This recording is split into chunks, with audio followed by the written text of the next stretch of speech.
Day 78 of 120 days fertility booster series. ಚಕ್ಕೆ powder ಹಾಕಿ ಬಿಸಿ ಮಾಡಿದ ನೀರಿಗೆ ನಿಂಬೆ ರಸ ಹಿಂಡಿ ಕುಡಿದು ದಿನಾನ ಶುರು ಮಾಡಿದ್ದಾಯಿತು. ನವೀನ್ ಶರ್ಮಾ ಅವರ 1 hour full body workout videos ನೋಡಿಕೊಂಡು ಮಾರ್ನಿಂಗ್ 1 ಅವರ್ ಯೋಗ, 10 ನಿಮಿಷ ಧ್ಯಾನ ಮಾಡಿ, 1 ಗರಿ ಕರಿಬೇವಿನ ಸೊಪ್ಪು ತಿಂದು ಮತ್ತೊಂದು ಲೋಟ ನೀರು ಕುಡಿದು ದಿನನಿತ್ಯದ ಕೆಲಸಗಳ ಕಡೆಗೆ ಗಮನ.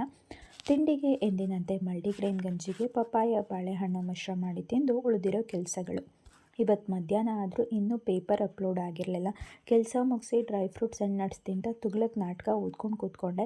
ಇನ್ನು ಮಧ್ಯಾಹ್ನ ಊಟಕ್ಕೆ ಪಡ್ಡು, ಸೋರೆಕಾಯಿ ಸಾಂಬಾರು, ಪಪ್ಪಾಯ ಹಣ್ಣು ತಿಂದು ಒಂದು ಸ್ವಲ್ಪ ಹೊತ್ತು ಮಲ್ಕೊಳ್ಳೋಣ ಅಂತ ಮಲ್ಕೊಂಡೆ. ಸುಮಾರು 2 ಗಂಟೆ ಟೈಮ್ ಮಲ್ಕೊಂಡ್ಬಿಟ್ಟೆ. ತುಂಬ ದಿನ ಆಗಿತ್ತು ಮಧ್ಯಾಹ್ನ ಮಲಗಿ, ಟೈಮ್ ಆಗಿದ್ದೇ ಗೊತ್ತಾಗಲಿಲ್ಲ. ಮಲಗಿ ಎದ್ದ ಮೇಲೆ ಮಾಡೋಕ್ಕೇನು ಕೆಲಸ ಇರಲಿಲ್ಲ. ಹಾಗಾಗಿ ಹುರುಳಿಕಾಳನ್ನು ಸೋಸ್ಕೊಂಡಿದ್ದಾಯಿತು. ಇನ್ನು ರಾತ್ರಿ ಊಟಕ್ಕೆ ಇದೇ ಹುರುಳಿಕಾಳು ಹಾಕಿ ಬಸ್ಸಾರು ಮಾಡೋದು ಅಂತ ಫಿಕ್ಸ್ ಆಯಿತು. ಇನ್ನು ಉಳಿದಿರೋ ಹುರುಳಿಕಾಳನ್ನು ಮೊಳಕೆ ಕಟ್ಟೋದಕ್ಕೆ ನೆನೆ ಹಾಕಿದೆ. ಹಾಗೆಯೇ ಇವತ್ತಿನ ಪ್ರತಿದಿನ ಹೊಸ ಪದದಲ್ಲಿ ಇವತ್ತಿನ ಪದ ಅವನಿ. ಈ ಹೆಸರನ್ನು ನಾನು ಮೊದಲು ಕೇಳಿದ್ದು ಕಲರ್ಸ್ ಕನ್ನಡದಲ್ಲಿ ರಾಧಾರಮಣ ಸೀರಿಯಲ್ ಬರ್ತಿತ್ತಲ್ಲ, ಅದರಲ್ಲಿ. ಆವಾಗ ಒಂಥರ ಚೆನ್ನಾಗಿದೆಯಲ್ಲ ಹೆಸರು ಅಂತ ಅನ್ನಿಸ್ತು. ಆವಾಗ ಇದರ ಅರ್ಥ ಹುಡುಕ್ತಾ ಹೋದಾಗ ನನಗೆ ಗೊತ್ತಾಗಿದ್ದು ಅವನಿ ಅಂದರೆ ಭೂಮಿ ಅಂತ.